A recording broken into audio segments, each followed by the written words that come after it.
Hello everyone.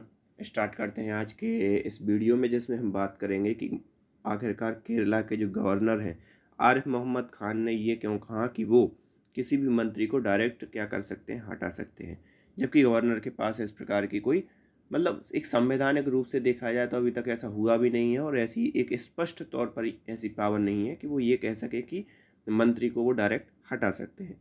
तो इन्हीं सब चीज़ों के बारे में डिस्कस करेंगे और ये इस टाइप के एडिटोरियल या जो केरल में सरकार और गवर्नर के बीच क्या चल रहा है, क्यों आरिफ मोहम्मद खान जो कि वर्तमान गवर्नर हैं केरला के, उन्होंने ऐसा क्यों कहा, इन सब चीज़ों को मैंने पिछले कई लगभग 5 से 6 एडिटोरियल में भी डिस्कस किया है, क्योंकि ये इशू 4 से 5 महीने 6 महीने पहले निकल कर सामने आया था और उस समय भी कई एडिटोरियल निकल कर सामने आए थे जिसमें मैंने इस चीज़ को डिस्कस किया था।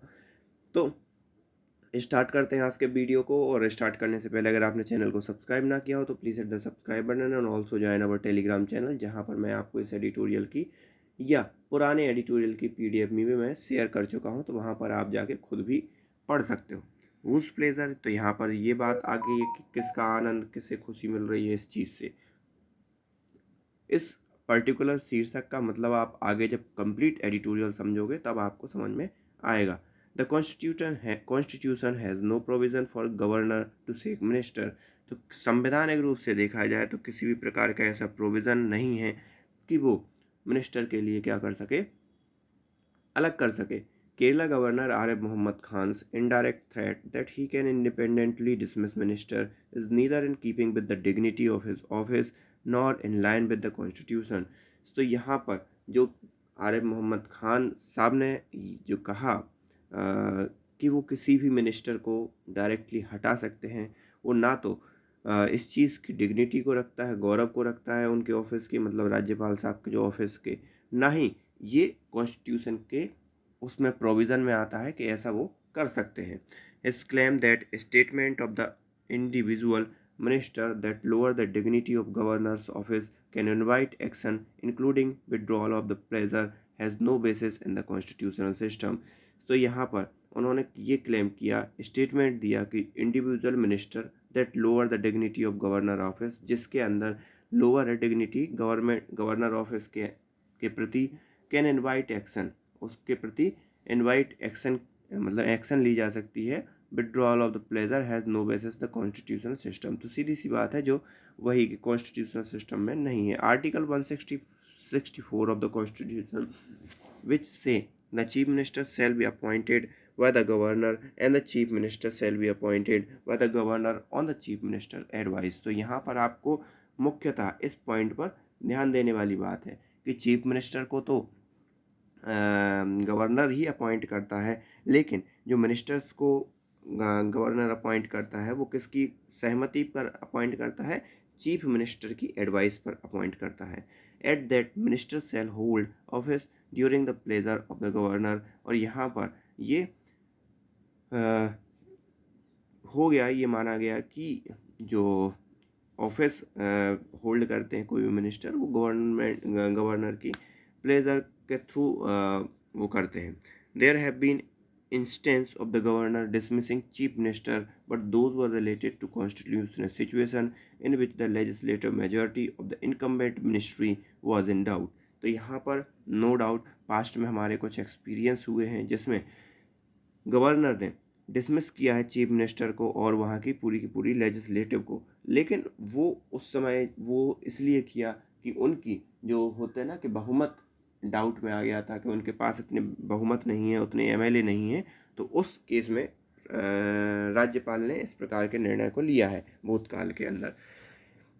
It is also now judicially determined that the question of majority can be answered only on the floor of legislature through the confidence vote. तो यहाँ पर सीधी सी बात है कि जो मेजोरिटी ऑफ गवर्नमेंट है या विधायिका है, वो अपनी वाकपटुता से किसी ने किसी के बारे में कुछ भी कह दिया उससे सिद्ध नहीं होगी, बल्कि उन्हें प्रूव करना पड़ेगा फ्लोर टेस्ट, और फ्लोर टेस्ट में जो भी विन होगा उसके हिसाब से चीज़ें आगे बढ़ेंगी। The pleasure doctrine exist only nothing in the article mean that governor में इंडिपेंडेंटली डिसमिस मिनिस्टर। तो यहाँ पर किसी भी प्रकार का ये आर्टिकल नहीं है कि वो गवर्नर इंडिपेंडेंटली डिसमिस कर पाए किसी मिनिस्टर को। The pleasure doctrine exist only the constitutional sense and is exercise by the governor only on the advice of chief minister.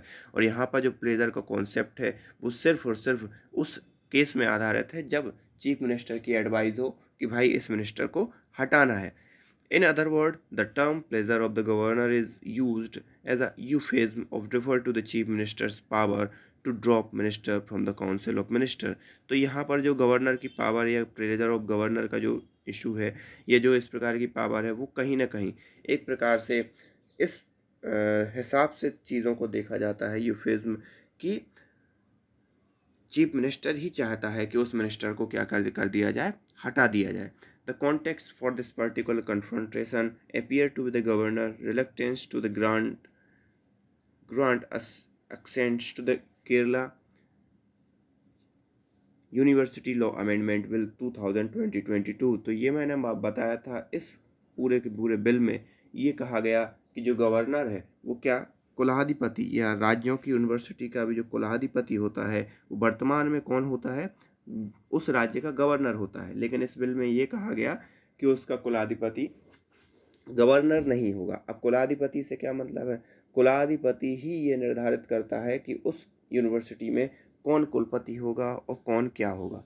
तो इन सब चीज़ों के बीच में तकरार चल रही थी और उसी तकरार के अंदर गवर्नमेंट क्या लेके आ गई, बिल लेके आ गई कि गवर्नर के पावर छीन लिए जाएं यूनिवर्सिटी के थ्रू, कि मतलब यूनिवर्सिटी को रन ना कर पाए गवर्नर।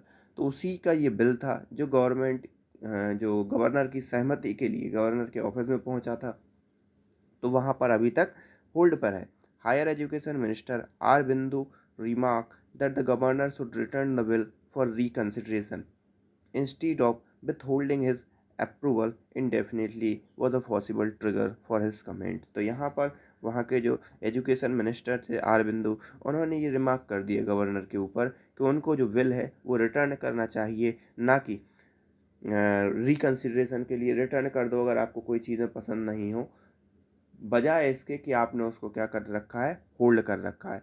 होल्ड करने का कारण भी अलग है, क्योंकि अगर गवर्नर उसको रिटर्न करता है और फिर से वो बिल सेम उसी हिसाब से वापस आ जाता है तो गवर्नर को ये बाध्यता हो जाती है कि गवर्नर उसको पास ही करेगा, उसके पास ना करने की कोई वजह नहीं होती। इसलिए गवर्नर क्या करके रखते हैं, इस प्रकार के जो विवादास्पद मुद्दे हैं या विवादास्पद बिल हैं तो गवर्नर क्या करते हैं, ना उस पर हाँ बोलते हैं ना बोलते हैं, और वो फाइल गवर्नर ऑफिस में रखी रहती है। While governor may differ with the content of the will and may exercise the available constitution offers the options, they should not use their power to style legislation unpalatable to them।